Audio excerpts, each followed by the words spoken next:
Okay, 1 Samuel chapter 24, moving on with this discussion, this challenge between Saul and David. So David finds Saul in the cave and spares his life. So they're going to come together again. Saul confesses that David is more righteous than he. David swears that he will not cut off the seed of Saul. So a reconciliation is going to happen in this chapter. This challenge, this issue is going to be resolved, at least for the most part. Verse 1, and it came to pass when Saul was returned from following the Philistines, that it was told him, saying, Behold, David is in the wilderness of En-Gedi. Then Saul took 3,000 chosen men out of all Israel and went to seek David and his men upon the rocks of the wild goats. So they're up pretty high in this mountainous area, basically. Verse 3, he came to the sheep cotes by the way, there was a cave, and Saul went in to cover his feet. And David and his men remained in the sides of the cave. So there's a cave, and Saul's like, I'm going to go in here and rest for a little bit. And David and his men are in the cave. They're like, oh, there's Saul. Oh my gosh. Verse 4, and the men of David said unto him, Behold, the day of which the Lord said unto thee, Behold, I will deliver thine enemy into thine hand, that thou mayest do to him as it shall seem good unto thee. Then David arose and cut off the skirt of Saul's robe privily. And it came to pass afterward that David's heart smote him because he had cut off Saul's skirt. So Saul goes into this cave to rest, as he says here, to basically, and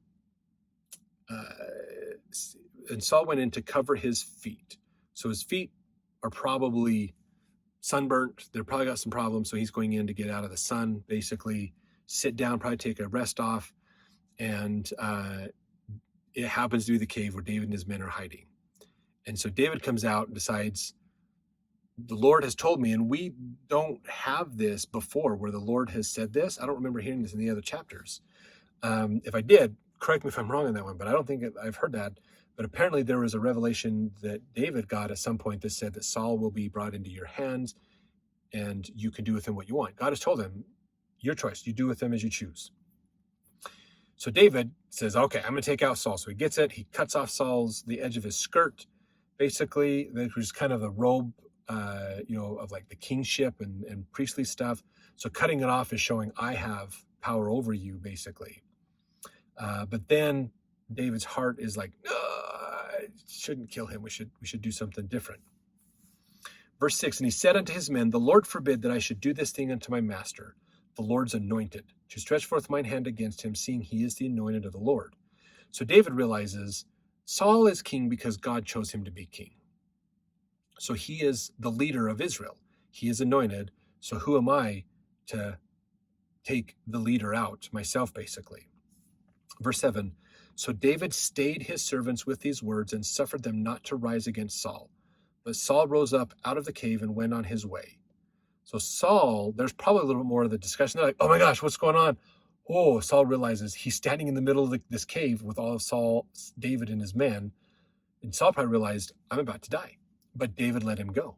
And so Saul's like, oh my gosh, what is going on with this? So Saul leaves the cave with this idea, realizing David just spared my life. These are what's going on here. Verse 8, David also arose afterward and went out of the cave and cried after Saul, saying, my Lord the king. And when Saul looked behind him, David stooped with his face to the earth and bowed himself. So David is showing obeisance to the king, basically. Verse 9, and David said to Saul, wherefore hearest thou men's words, saying, behold, David seek thy hurt? Behold, this day thine eyes have seen how that the Lord had delivered thee today into mine hand in the cave. And some bade me kill thee, but mine eye spared thee, and I said, I will not put forth my hand against my Lord, for he is the Lord's anointed. Moreover, my father, see the skirt of thy robe in my hand, for in that I cut off the skirt of thy robe, and killed thee not, and know thou and see that there is neither evil nor transgression in mine hand, and I have not sinned against thee, yet thou huntest my soul to take it. The Lord judge between me and thee, and the Lord avenge me of thee, but mine hand shall not be upon thee. So David is telling him, Saul, I still reverence you as the king. You are my king. I have done nothing wrong against you. Even though people are spreading lies saying I'm trying to kill you and take your throne, you can see I've spared your life. I have not. I have the power to. God has delivered you into my hands. I chose not to take your life. I granted you your life, basically. So he's trying to make a deal with Saul and help Saul understand this. And he says, I will not kill you.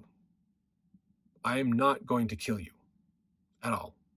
So verse 13, as saith the proverb of the ancients, wickedness proceedeth from the wicked, but mine hand shall not be upon thee. After whom is the king of Israel come out? After whom dost thou pursue? After a dead dog, after a flea.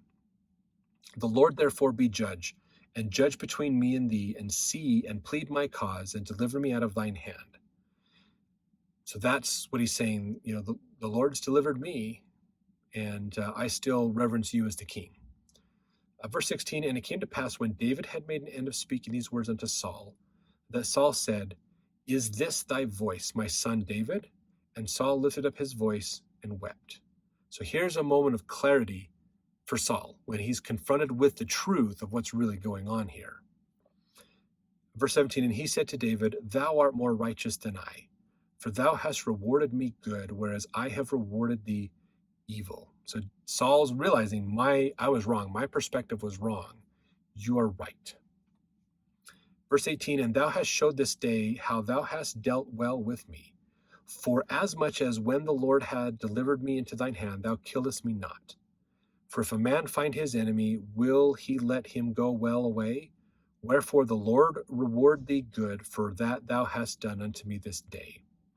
And now behold, I know well that thou shalt surely be king, that the kingdom of Israel shall be established in thine hand.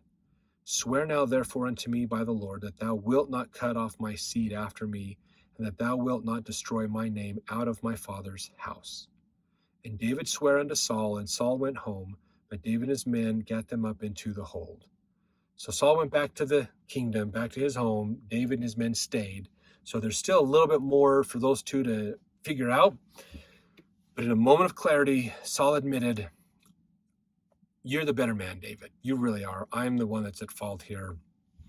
I know you're going to be the king of Israel after me. I ask that you spare my family. Give me legacy, basically. Don't smear my name. Don't erase my name from history for what I've done to you. Let history remember the great King Saul. So he's saving his reputation, and basically is what he's doing here. So they said, okay, we agree, and they parted their ways. So let's jump to the next chapter to see the next part of this saga between Saul and David.